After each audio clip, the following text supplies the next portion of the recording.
Vamos continuar resolvendo as questões de matemática do vestibular 2011 da Universidade Federal do Rio Grande do Sul. A superfície total do tetraedro regular representado na figura abaixo é 9 raiz quadrada de 3. Os vértices do quadrilátero PQRS são os pontos médios de arestas do tetraedro, como indica a figura. O perímetro do quadrilátero é... Então, nós temos aqui um tetraedro regular, ou seja, é um poliedro de 4 faces formado por 4 triângulos equiláteros congruentes. Em outras palavras, todas as medidas das arestas vão ser iguais. E o quadrilátero PQRS é formado pelos pontos médios de arestas desse tetraedro. Ponto médio significa o ponto que divide a aresta pela metade. Então, se essa medida aqui é o lado, por exemplo, essa medida aqui, lado não, é a aresta do tetraedro, então essa medida aqui vai ser a metade, porque o ponto Q, assim como os pontos R e S e P, dividem a aresta ao meio. Bom, em primeiro lugar, eu acho que para nós tentarmos achar o perímetro desse quadrilátero, nós temos que achar as medidas desse tetraedro. E para isso ele nos diz que a superfície total, ou seja, a soma das áreas desses 4 triângulos que formam o poliedro, é 9 vezes a raiz quadrada de 3. Como os 4 triângulos são iguais, basta multiplicar a área de um deles por 4, para obter a superfície total. Então, a superfície total é 4 vezes a área de um desses triângulos, que é igual a 9 vezes a raiz quadrada de 3. Bom, qual é a área de um triângulo equilátero? Eu tive que pausar um pouco o vídeo, mas nós estávamos aqui, 4 vezes a área de um dos triângulos, que é a superfície total do tetraedro, isso é igual a 9 vezes a raiz quadrada de 3. Então, qual é a área de um desses triângulos? Lembrando que esses triângulos são equiláteros. Bom, eu vou desenhar aqui um triângulo equilátero. Lembre-se, a área é 1/2 vezes a base pode ser esse lado de medida L, vezes a altura. E a altura de um triângulo equilátero, eu lembrei você no vídeo anterior, é lado vezes a raiz quadrada de 3 sobre 2. Isso é a altura de um triângulo equilátero. Então, é 1/2 vezes a base vezes a altura, que é lado vezes a raiz quadrada de 3 sobre 2. Então, a área de um triângulo equilátero é lado ao quadrado vezes a raiz quadrada de 3 sobre 2. Então, vamos usar essa fórmula aqui para a nossa área. Então, 4 vezes lado ao quadrado vezes a raiz quadrada de 3 sobre... E aqui eu cometi um erro, eu esqueci de multiplicar os denominadores. 2 vezes 2 é 4. Aqui não é 2, é 4. Então, sobre 4 é igual a 9 vezes a raiz quadrada de 3. Esse 4 com esse 4 cancela. E se eu dividir os dois lados da equação pela raiz quadrada de 3, eu vou cancelar essas duas raízes. E eu fico com lado ao quadrado é igual a 9 ou lado é igual a 3. Ele não fala em 100 centímetros, enfim, então simplesmente 3. Então, a medida de uma aresta, eu usei a palavra lado, mas a medida de todas as arestas do tetraedro regular vai ser 3.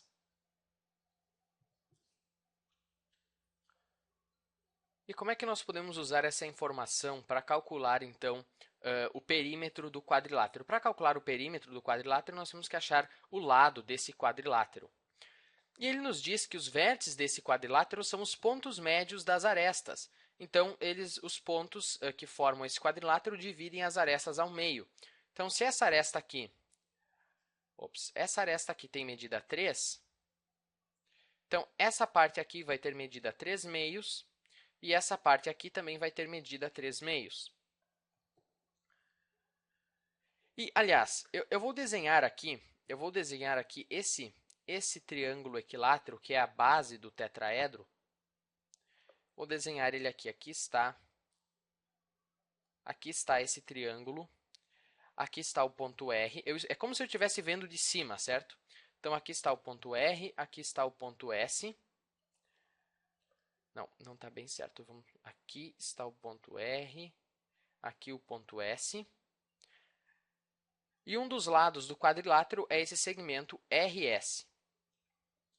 E essa medida aqui é 3, certo? É uma das arestas ali, mede 3. E existe um teorema, que eu não fiz um vídeo demonstrando ainda, mas eu pretendo fazer, que diz que o segmento que une os pontos médios de dois lados de um triângulo mede a metade do lado do triângulo. Então, se eu unir os pontos médios desses dois lados, essa medida aqui vai ser igual à metade da medida do outro lado. Então, essa medida aqui vai ser igual a 3 meios. 3 meios. Certo? Então, essa medida aqui, esse segmento RS, mede 3 meios. E aplicando essa mesma lógica para todos os outros lados do quadrilátero, nós também vamos obter que essa medida aqui é 3 meios, essa é 3 meios, porque ela também liga, se você pegar o triângulo aqui de trás, ela também liga dois pontos médios do triângulo, e, portanto, a medida desse segmento vai ser igual à metade da medida do outro lado do triângulo, também vai ser 3 meios. Aplicando a mesma lógica para esse lado aqui, também vai ser 3 meios. E aplicando a mesma lógica para esse lado aqui, a medida também vai ser 3 meios. Certo? Porque todos os triângulos que formam o tetraedro regular são congruentes, eles têm todas as medidas aqui são iguais. Então, vai ser 3 meios, 3 meios, 3 meios no quadrilátero, e ele quer saber o perímetro, né? O perímetro é só somar os 4 lados, 3 meios mais 3 meios, ou simplesmente são 4 lados, 3 meios vezes 4, isso é igual a 6. Alternativa C. E só repetindo aquele teorema que eu falei, o segmento que une os pontos médios de dois lados de um triângulo mede a metade da medida do outro lado. Então, se esse lado aqui mede 3, o segmento que une os pontos médios dos outros dois lados vai medir a metade, 3 meios. Né? Só para recapitular a lógica que nós usamos. Fazendo a mesma lógica para os outros triângulos desse tetraedro, nós chegaremos também a 3 meios, 3 meios, 3 meios, 3 meios, porque as medidas são todas iguais no tetraedro regular. Enfim, vamos para a próxima questão. Acho que eu já confundi você bastante nessa aqui. Na figura abaixo estão representados um cubo de aresta 3 e uma pirâmide triangular de altura 9. Então, a altura dessa pirâmide aqui é 9. Os pontos A, B e C são vértices da pirâmide e do cubo, e V pertence ao prolongamento de BG. O volume comum aos dois sólidos é. E na questão já vinha colorido ali a parte do volume comum, mas eu tenho basicamente, então, uma pirâmide. Os pontos A, B e C são vértices dela, então aqui está o A, que eles também são vértices do cubo, né? Aqui está o B, aqui está o C. E V pertence ao prolongamento de BG. Então, se eu prolongar o lado BG do cubo, eu vou obter aqui o ponto V vai estar nesse prolongamento. Aqui está o ponto V. Ele quer saber qual é o volume que os dois sólidos têm em comum. Bom, eu acho que você percebe que o volume que esses dois sólidos têm em comum... Aliás, eu vou desenhar aqui um outro esquema para ficar mais fácil. Então, eu tenho aqui o cubo. Vou tentar fazer o meu melhor cubo. Aqui está o cubo. Lá atrás está o ponto B. Aqui está o ponto C, aqui está o ponto A. Aqui está o G. E prolongando o segmento BG, nós chegamos até aqui o vértice V. E a pirâmide é algo mais ou menos assim. Vem aqui do V até o C. Vem do V até o A. E vem do V até o B. E também do C até o A. Né? E vai cortar o cubo nesse segmento. Então, nós temos a pirâmide de altura 9, ele já nos diz que a altura é 9. E ele quer saber qual é o volume que o cubo e a pirâmide têm em comum. Bom, acho que é bem fácil de perceber visualmente que a parte em comum do cubo e da pirâmide, na verdade, é um tronco de pirâmide. certo? É um tronco de pirâmide. É essa parte aqui, essa parte aqui, essa parte aqui, que é onde a pirâmide corta o cubo, e todo o volume entre essas duas partes. Então, se eu fosse desenhar a parte em comum entre a pirâmide e o cubo, seria um tronco de pirâmide. Seria mais ou menos assim. Eu vou tentar desenhar mais reto, porque eu... bom, depois você vai entender. Então, aqui... Aqui... E aqui atrás. Então, essa aqui é a intersecção entre a pirâmide e o cubo. Vou fazer pontilhado aqui também. Entre a pirâmide e o cubo. É um tronco de pirâmide.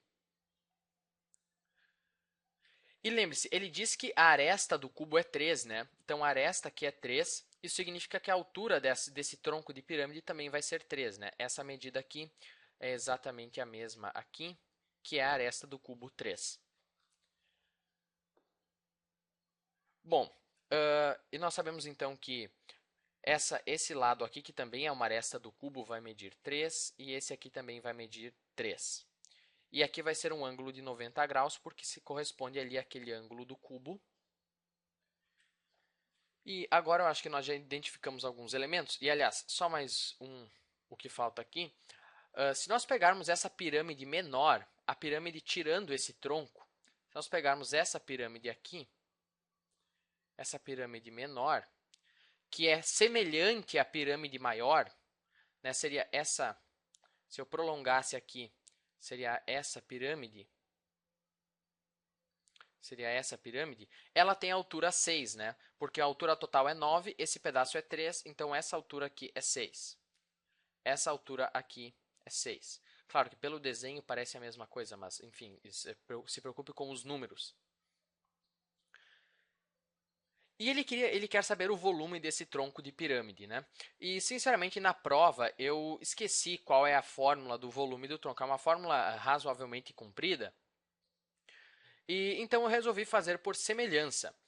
Bom, o volume do tronco de pirâmide é basicamente o volume da pirâmide grande menos o volume dessa pirâmide menor, que é semelhante à pirâmide maior. Então, foi isso que eu fiz. Vamos calcular o volume da pirâmide grande e subtrair desse volume o volume da pirâmide pequena. E daí isso vai dar, então, o volume do tronco da pirâmide. Então, o volume do tronco é igual ao volume da pirâmide grande menos o volume da pirâmide pequena. Bom, qual é o volume da pirâmide grande? É área da base vezes altura sobre 3. Então, é área da base. A área da base, na verdade, é a metade do quadrado, que é a base do cubo, né? Esse segmento tem medida 3, esse segmento tem medida 3. Então, a área total do quadrado é 9. E como é a metade do quadrado, ele corta ali na diagonal, vai ser 9 meios. Então, a área da base, vou escrever aqui, essa aqui é a área da base. A área da base é 9 meios. É a metade da área do quadrado, porque corta ali na diagonal, né? Ou também a área de um triângulo, base vezes altura sobre 2. Então, é 1/3 vezes 9 meios vezes a altura, que é 9. Essa é simplesmente a fórmula do volume de uma pirâmide, menos o volume da pirâmide pequena. Bom, como é que nós podemos calcular o volume da pirâmide pequena? Eu acho que a forma mais fácil é usando semelhança, né? A pirâmide pequena é semelhante à pirâmide grande. E a razão de semelhança entre os lados dessas duas pirâmides nós podemos calcular facilmente. A altura da pirâmide pequena é 6, é a altura da pequena, e a altura da pirâmide grande é 9. Então, a razão de semelhança entre os lados é a razão entre essas medidas, a altura da pequena dividida pela altura da grande, que é igual a 6 nonos, que é igual a 1/3, aliás, a 2/3. Isso é a razão de semelhança entre os lados. E qual vai ser, então, a razão de semelhança entre os volumes das duas pirâmides? Bom, vai ser o cubo disso, certo? Nós já vimos até em outro problema dessa mesma prova que a razão de semelhança entre os lados é, vamos supor, K, Então, a razão de semelhança entre os volumes vai ser esse k elevado ao cubo.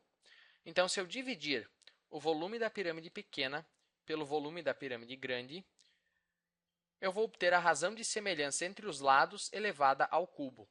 Então, 2/3 ao cubo. E, aliás, qual é o volume da pirâmide grande aqui? Eu esqueci, já posso simplificar essa expressão, né? 9 vezes 9 é 81, 81 dividido por 3 é 27, então o volume da pirâmide grande é 27 meios. Então, desenvolvendo essa expressão aqui, vou fazer em verde. Se eu multiplicar os dois lados da equação pelo volume da pirâmide grande, eu fico com volume da pequena é igual ao volume da grande vezes 2/3 ao cubo, que é 8/27. O volume da pirâmide grande é 27 meios, vezes 8 sobre 27. 27 com 27 cancela, 8 sobre 2 é 4. Então, o volume da pirâmide pequena é igual a 4. Então, o volume do tronco vai ser o 27 meios, que é o volume da pirâmide grande, menos 4. 27 meios menos 4 é a mesma coisa que 8 meios. 27 meios menos 8 meios é 19 meios. Isso aqui é, então, o volume comum aos dois sólidos, 19 meios. Outra forma de você calcular o volume da pirâmide pequena, você poderia usar a razão de semelhança entre os lados para descobrir qual é a medida aqui da base da pirâmide pequena, e daí você podia usar a mesma fórmula, área da base vezes a altura vezes 1/3, e daí você simplesmente teria que subtrair, né? Se você pegasse a razão de semelhança, como a razão de semelhança é 2/3, então, como esse lado aqui já mede 3, o lado menor aqui seria 2, né? Já para preservar a razão de semelhança, 2 sobre 3, que é a razão de semelhança. E esse lado aqui também seria 2, então a área da base seria 2 vezes 2, dividido por 2, que é 2, né? Porque é um triângulo, a base vezes a altura sobre 2, e daí é só multiplicar pela altura da pirâmide, que é 6, e dividir por 3. 2 vezes 6 é 12, dividido por 3, 4. Então, esse seria o volume da pirâmide pequena, fazendo da forma mais difícil, eu diria. E caso você tenha curiosidade, a fórmula do volume de um tronco de pirâmide é a seguinte: o volume é igual à altura do tronco, que seria esse 3, né? Dividido por 3 vezes a área da base maior mais a raiz quadrada da área da base maior vezes a área da base menor mais a área da base menor. Essa aqui é a fórmula do volume do tronco de pirâmide. E se nós aplicarmos ela, a altura sobre 3 é 3 sobre 3, que é 1, vezes a área da base maior é a área desse triângulo aqui, é 3 vezes 3 sobre 2, que é 9 meios, mais a raiz quadrada de área da base maior é 9 meios, vezes a área da base menor, nós já calculamos aqui por semelhança, né? 2 vezes 2 é 4, dividindo por 2, porque a área do triângulo fica 2. Mais a área da base menor, que é 2, nós acabamos de calcular. Isso é igual a, esse 1 não precisamos escrever, 9 meios mais. Esse 2 com esse 2 cancela, a raiz quadrada de 9 é 3, mais 2. Isso é igual a 9 meios mais 6 meios mais 4 meios, que é igual a 19 meios. Então, assim seria usando a fórmula. É útil, claro, saber essa fórmula aqui, mas no caso dos troncos de pirâmide, na maioria dos casos é até mais fácil resolver por semelhança do que aplicando essa fórmula aqui. Mas, enfim, eu já falei demais, já foram quase 20 minutos, então chega e até o próximo vídeo, onde nós vamos fazer os próximos problemas.